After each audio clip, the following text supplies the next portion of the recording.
Olá, meus caros alunos, sejam bem-vindos aí a mais uma aula. Agora eu quero abordar com vocês aqui um tópico importante dentro do gerenciamento da comunicação que se refere a canais de comunicação, né? A gente tem que perceber o seguinte, que quando você trabalha com projetos em equipes enxutas, a comunicação é mais facilitada nesse processo, né? E à medida que nós vamos inserindo mais partes interessadas dentro do projeto, ou vamos conhecendo essas partes interessadas, as comunicações tendem a serem mais complexas, né, a dificultar a comunicação. Então nós precisamos compreender um conceito importante relativo a canais de comunicação. Então, por exemplo, vamos supor, na nossa tela aqui, nós temos aí um grupo de 4 pessoas, né? E aí como que eles se relacionam entre si? Bom, primeiro, né, nós temos o seguinte, que entre esse relacionamento nós podemos ter uma pessoa comunicando com a outra, né? Essa outra pode comunicar com a outra ali de baixo, né? E a gente acaba fechando um círculo aí entre elas. Se vocês calcularem, existe 6 possibilidades de comunicação dentro deste grupo de 4 pessoas, né? Esse se comunica com esse, que da mesma forma se comunica com esse outro, né? Esse outro aqui comunica com esse e vice-versa. E aí, se nós somarmos, né, as linhas, nós temos 1, 2, 3, 4, 5, 6 canais de comunicação. Para calcular isso, existe uma fórmula, né? Aqui, no caso, eu calculei apenas visualmente, apenas com base na quantidade de pessoas envolvidas, mas imagina, por exemplo, se eu tivesse uma quantidade maior de pessoas. Certamente a gente acabaria, né, gastando muito tempo para poder ficar lá puxando linha por linha, para poder integrar todo mundo, saber quantos canais de comunicação existem dentro deste grupo. Então existe uma fórmula que pode facilitar esse processo. Antes de apresentar a fórmula, deixa eu falar para vocês sobre os requisitos de comunicação, que integra esse processo de canais de comunicação, né? Que é a determinação das necessidades de informações das partes interessadas, são definidos baseados na combinação do tipo e do formato das informações necessárias com uma análise do valor dessas informações. Então envolve justamente entender as necessidades de informações das partes interessadas, né, e fazer uma avaliação de valor relativo a como você vai se comunicar com essas pessoas. Eu citei um exemplo anteriormente sobre cliente, né, que nós devemos comunicar com ele de maneira adequada, utilizando para tanto relatórios mais enxutos, mais diretos, para apresentar informação mais objetiva para esse cliente, uma vez que ele não tem tempo para ficar lendo relatórios longos, né, relativos ao projeto. Então a gente tem que ter esse cuidado, né, quando a gente pensa em requisitos de comunicação, é justamente esse esforço de estabelecer a comunicação adequada para o público que vai receber essa informação. Então a gente quer que as pessoas recebam a informação na quantidade adequada, utilizando os instrumentos adequados para tanto, né, e quantidade adequada não quer dizer nem informação de mais e nem informação de menos. É informação na medida, ok?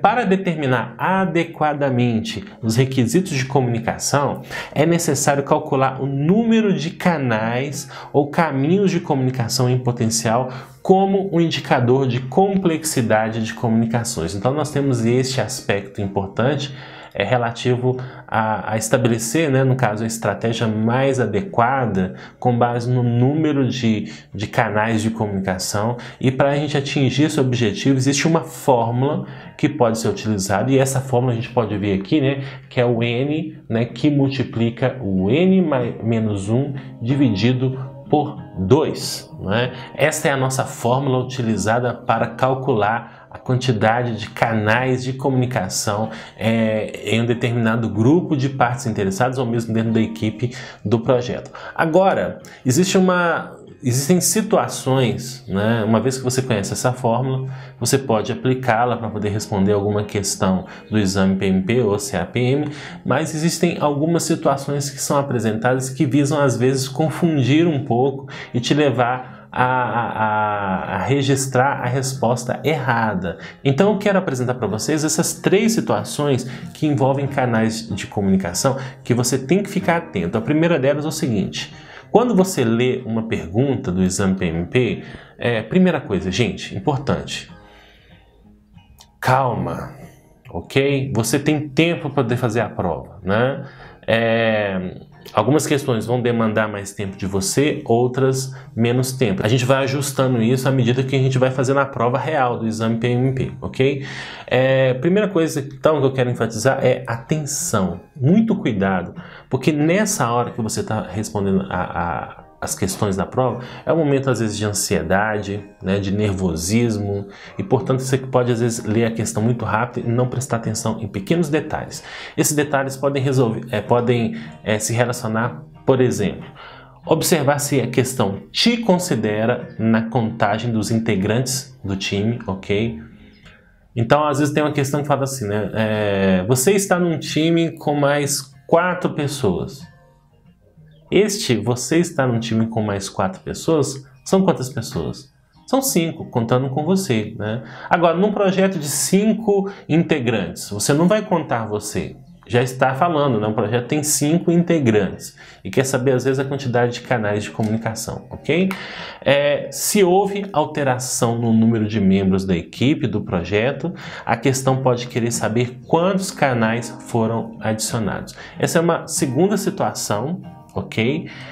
Porque pode acontecer, eventualmente, de você começar o projeto com 6 pessoas e aí você sabe ali que você tem uma quantidade X de canais e neste momento entram mais 2 pessoas. Aí a questão quer saber quantos canais foram adicionados e não o total final, apenas quantos foram adicionados. A gente vai fazer um exercício para isso. Outra coisa, se houve alteração no número de membros da equipe, mesma situação, né, do projeto, a questão pode querer saber quantos canais o projeto possui agora. É aí a terceira situação que pode ser apresentada, né? Então, eram 6 pessoas, entraram mais 2, e agora sim eu quero saber quantos canais que eu tenho com essas 8 pessoas. Tudo bem? Vamos ao exemplo então. Nós temos aí uma questão que é: você está num projeto composto de 5 membros.